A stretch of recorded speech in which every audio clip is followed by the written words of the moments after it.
शिक्षा से जुड़े हुए सभी साथियों को मेरा सादर नमन।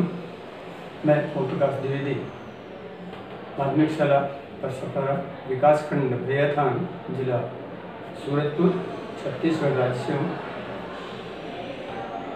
नवाचार के संदर्भ में मैंने जी से संपर्क साधा। नरेंद्र भाई और शुभम भाई से बातचीत हुई मेरी, ये प्रशिक्षण देने के लिए गए थे और इनके संपर्क में आकर इनकी प्रेरणा से ही कहें।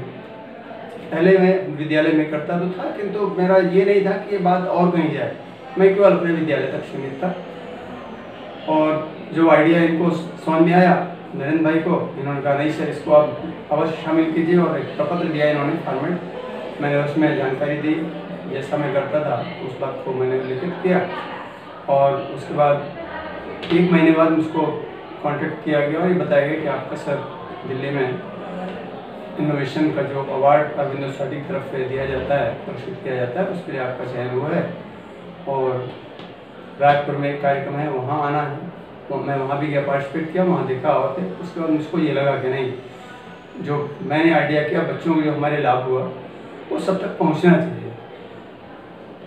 परिणाम ये हुआ कि मैंने कोशिश की, भाइयों ने बताया कि आप कुछ फाइल बनाइए, डॉक्यूमेंट बनाइए। बच्चों ने जो कार्य किया है उसको मैंने वो फाइल तैयार की।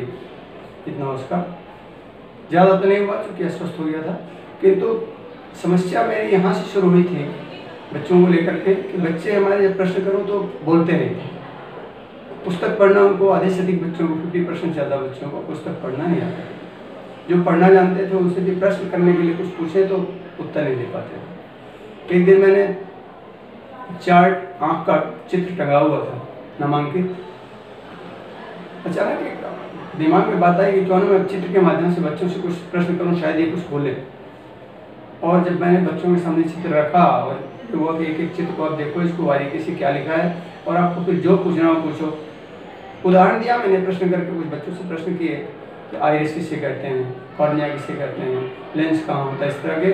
उसके बाद बच्चों के अंदर एक प्रेरणा आई या पता नहीं कैसे उनके मुखर हुए, संकोच दूर हुआ और उसके बाद बहुत सारे प्रश्न सब बच्चों ने फिर लगातार प्रश्न करना झड़ी लग गई।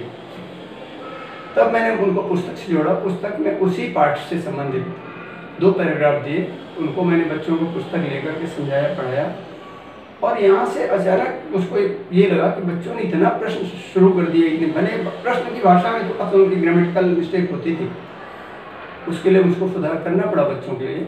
और धीरे धीरे लगभग 1 महीने में बच्चों की भाषा में भी काफ़ी सुधार हुआ। और अब तो ये स्थिति है कि अगर एक बात कोई है और कोई शब्द बच्चों के समझ में नहीं आता तो उस शब्द के बारे में भी पूछते हैं। जैसे एक दिन एक वाक्य था, विद्या ददाति विनयम। इसका मैंने जब बच्चों को अर्थ बताया तो बोले सर विद्या विनय कैसे देती? और मुझको बहुत ही अच्छा लगा, मतलब इस तरह का प्रश्न, यानी विद्या के बारे में, विनय के बारे में, विनय का संदर्भ, कोई वाक्य शब्द अगर है तो उसके बारे में सर इसको और क्या क्या प्रयोग कर सकते हैं। विभिन्न संदर्भों में एक ही शब्द का प्रयोग, इस तरह के बच्चे अब प्रश्न करना सीख गए। और मुझको लगता है कि उसके साथ उनकी जो व्याकरण पक्ष है उनका वो भी सुधरता है और शब्द का जो पूरा इतिहास है उसका प्रयोग जब बच्चे सुनते हैं तो उनके अंदर एक जिज्ञासा। और अब लगातार वो प्रतिदिन प्रश्न 4-6 प्रश्न बच्चे, 2 बच्चे 4 बच्चे नए नए प्रश्न बना करके निश्चित पाठ से जो दिया जाता है, इस पाठ को पढ़ना है आपको, अब कहना नहीं पड़ता कि आपको प्रश्न बनाओ, और बच्चे प्रश्न बना के लाते हैं। एक बहुत अच्छा सकारात्मक प्रभाव हुआ और जिन बच्चों की रुचि नहीं थी पढ़ने में वो भी आकर्षण उनके अंदर भी आया। और टेस्ट के समय अब ये करता हूँ मैं सप्ताह में 1 दिन, जो बच्चा किसी निश्चित पैराग्राफ पर जितने सबसे ज़्यादा प्रश्न बनाएगा वो सबसे अच्छा बच्चा है। और कभी चॉकलेट तो कभी और शाबाशी, कभी कुछ, इस तरह से उनको एक प्रेरणा भी मिलती है और उनके अंदर एक स्वस्थ प्रतिस्पर्धा का पढ़ाई के प्रति भाव भी पैदा हुआ। तो मैं सोचता हूँ कि यदि सभी विद्यालय में शिक्षक अगर इस चीज़ को मार्क करें और बच्चों के पास तक इसको ले जाएं इस तरीके से, मैं सोचता हूँ कि बच्चों के अंदर सीखने की जिज्ञासा बढ़ जाएगी और शिक्षा सीखने की भूख अगर बढ़ गई तो पढ़ाई का, जानकारी प्राप्त करने का 75% का मैं सोचता हूँ लगभग पूरा हो जाता है। क्योंकि बच्चा जिस दिन प्रश्न करना सीख गया वो कहीं से भी प्रश्न का उत्तर तलाश करने के लिए, भूख मिटाने के लिए वो तत्पर रहता है।